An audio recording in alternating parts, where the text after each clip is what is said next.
Welcome back ناظرین، programme ہماری بھی سنو میں بدر منیر چودھری حاضر خدمت ہے۔ سید حسن مرتضیٰ صاحب، سوال بہت زیادہ ہیں، آپ وزٹ میں آئے ہیں، ہم چاہتے ہیں کہ آپ کا وزٹ اچھا رہے، لیکن جو بنیادی سوال ہے آج آپ سے، منصفانہ الیکشن پاکستان میں ممکن ہیں؟ اور خاص طور پر جب لوگ یہ کہہ رہے ہوں کہ آپ کے جو لیڈر ہیں صدر آصف علی زرداری، ان کی موجودگی میں جو آئندہ الیکشن ہیں وہ ممکن ہی نہیں ہے کہ فیئر اینڈ فری ہو جائیں۔ بہت شکریہ بدر صاحب، میں سب سے پہلے تو آپ کا بہت ممنون ہوں کہ آپ نے مجھے یہاں بلایا اور سمندر پار بھائیوں سے ملنے کا موقع فراہم کیا۔ اور آپ کے سوال کے حوالے سے میں عرض کروں گا کہ لوگ جو ہیں ان کے کہنے پہ تو اگر ہم جائیں تو آپ دیکھیں گے ماضی میں جائیں تو یہ فارمولہ تو اتنا پرانا ہے کہ بھٹو صاحب کے ہوتے ہوئے کہتے تھے کہ مائنس بھٹو پیپلز پارٹی ٹھیک ہے، پھر بی بی شہید آئیں، پھر بیگم صاحبہ آئیں، تو وہ مائنس کا فارمولہ چلتا رہا، اور اب بھی وہی صورتحال ہے کہ اب بی بی بہتر ہیں تھیں اور زرداری صاحب ٹھیک نہیں ہیں۔ یہ پاکستان پیپلز پارٹی کے ساتھ ہمیشہ سے ہوتا رہا ہے۔ جہاں تک فری اینڈ فیئر الیکشنز کا تعلق ہے تو الیکشنز جو ہیں وہ انشاءاللہ تعالیٰ فری اینڈ فیئر ہی ہوں گے۔ اسٹیبلشمنٹ کبھی بھی پاکستان پیپلز پارٹی کے ساتھ نہیں رہی، اور اسٹیبلشمنٹ ہی ایک ایسا مورا ہے اس ملک میں جو اقتدار کی مسند پہ جسے چاہے بٹھا دے، جسے نہ چاہے نہ بٹھائے۔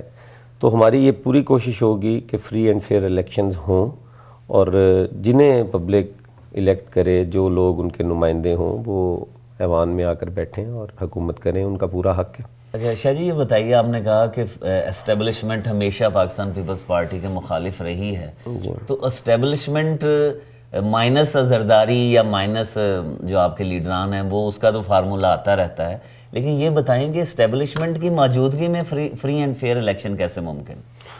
نہیں، میں عرض کر رہا ہوں نا کہ آپ نے ایک بات کہی کہ لوگ کہتے ہیں زرداری صاحب کی موجودگی میں فری اینڈ فیئر نہیں ہو سکتا۔ تقریباً تمام سیاسی جماعتوں کا موقف۔ میں آپ کو ان کی بات کا جواب دے رہا ہوں کہ پاکستان پیپلز پارٹی جو ہے دھاندلی کی پوزیشن میں نہیں ہے۔ اچھا، کیونکہ اسٹیبلشمنٹ ان کے ساتھ ہے ہی نہیں۔ پاکستان پیپلز پارٹی نے کیسے دھاندلی کر لینی ہے؟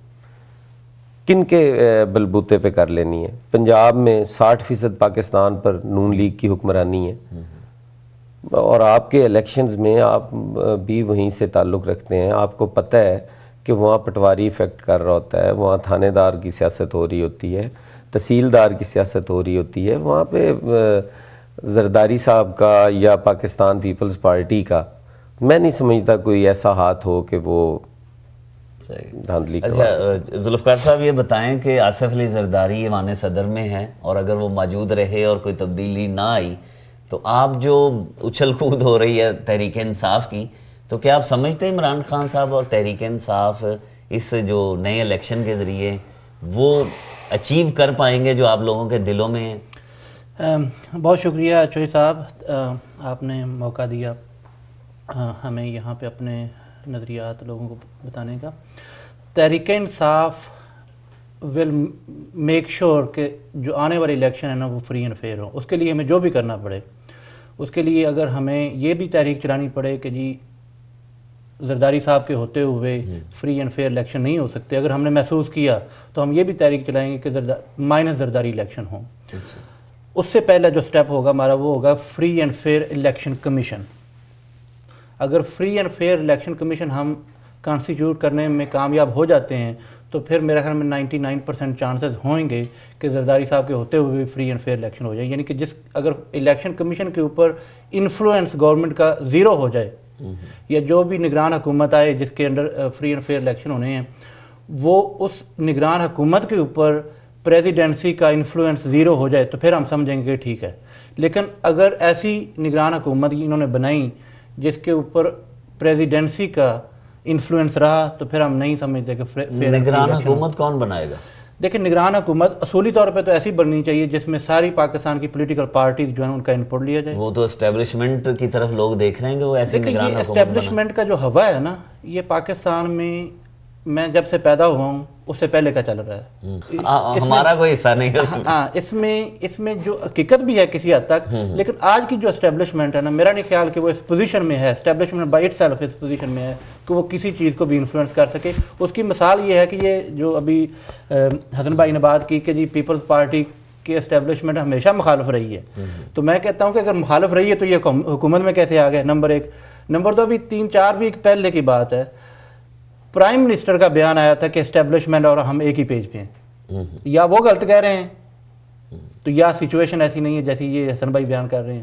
تو اسٹیبلشمنٹ جو ہے نا, اور ایک اور جاتے جاتے آپ کو بات بتا دوں کہ یہ کمنگ الیکشن ہے نا, یہ پاکستان کی ڈیسٹنی ہے کہ یہ فیئر اینڈ فری ہوں گے ہی, تو جس خونی انقلاب کی آپ بات کر رہے تھے نا وہ رک جائے گا.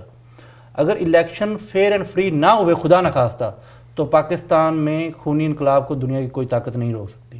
ایک بات. دوسری بات یہ ہے کہ تحریک انصاف انشاءاللہ انشور کرے گی کہ منصفانہ انتخابات ہوں. اگر منصفانہ انتخابات نہ ہو رہے ہوئے تو ہم نہیں, آپ منصفانہ الیکشن کیا یہ شاہ جی یہ کہہ رہے ہیں کہ تحریک انصاف جیت جائے, وہ منصفانہ دیکھیں جی, میں عرض کرتا ہوں, ذوالفقار صاحب بھائی ہیں ہمارے, اور میں تو ان کا مہمان بھی ہوں. میں جب یہ بات یہ کہتے ہیں نا کہ جی مائنس زرداری صاحب, یہ شاید ان کے ذہن میں ہوتا ہے جی کہ یہ چند لوٹے اکٹھے کر کے اور یہ کسی کو کہیں کہ وہ محب وطن نہیں ہے یا اس کے بغیر ہم یہ سارا کچھ کر لیں گے. میں سمجھتا ہوں یہ ان کے جذبات ہیں. ہمیں ہر آدمی اپنی اپنی جگہ پر محب وطن ہے, کوئی یہ نہیں ہے کہ, اور پھر مجھے نہیں سمجھ آتی کہ انہیں اور شہباز شریف صاحب کو نا بار بار انقلاب نظر آ رہا ہے, اور یہ سمجھتے ہیں کہ جالب کا کلام پڑھ لینے سے شاید انقلاب کی راہ ہموار ہو جائے گی. خونی انقلاب دستک دے رہا ہے. کس انقلاب کی بات کرتے ہیں؟ وہ انقلاب ان کے خلاف آنا ہے, اچھا سرمایہ داروں کے خلاف آنا ہے. خونی انقلاب جب لوگوں نے نکلنا ہے تو انہوں نے زمان پارک والوں کے خلاف نکلنا ہے. انہوں نے رائے ونڈ میں 7,000 ایکڑ پر جو گھر بنائے ہوئے ان کے خلاف آنا ہے. یہ کس انقلاب کی بات کرتے ہیں؟ مجھے ان کی اس چیز کی سمجھ نہیں آتی. اور الحمدللہ میں تو یہ نہیں کہتا کہ یہ میرے سے کم ہوں گے. میں بھی سمجھتا ہوں کہ میں محب وطن پاکستانی ہوں, اور مجھے اپنے پاکستان سے, مجھے اس کی سرزمین سے محبت بھی ہے, پیار بھی ہے. میں وہاں رہتا ہوں. مرزا صاحب کے بچے, مرزا صاحب خود وہاں نہیں رہتے. وہاں کے حالات, وہاں کی وار اینڈ ٹیرر, وہاں کی دہشت گردی, وہاں کی بجلی کی لوڈ شیڈنگ, گیس کی لوڈ شیڈنگ, وہاں کی غربت, وہ سارا کچھ میرا مسئلہ ہے جس نے وہاں زندگی گزارنی. لیکن جو آپ کی جماعت ہے وہ فیڈرل میں رہی ہے, وہ مسائل کے حل کی طرف بھی کبھی توجہ دی ہے, وہ کچھ بتائیے. میں عرض کرتا ہوں جی, آپ کہتے ہیں 3500 میگا واٹ جو ہے وہ سسٹم میں ایڈ ہوئی ہے پاکستان پیپلز پارٹی کی گورنمنٹ میں.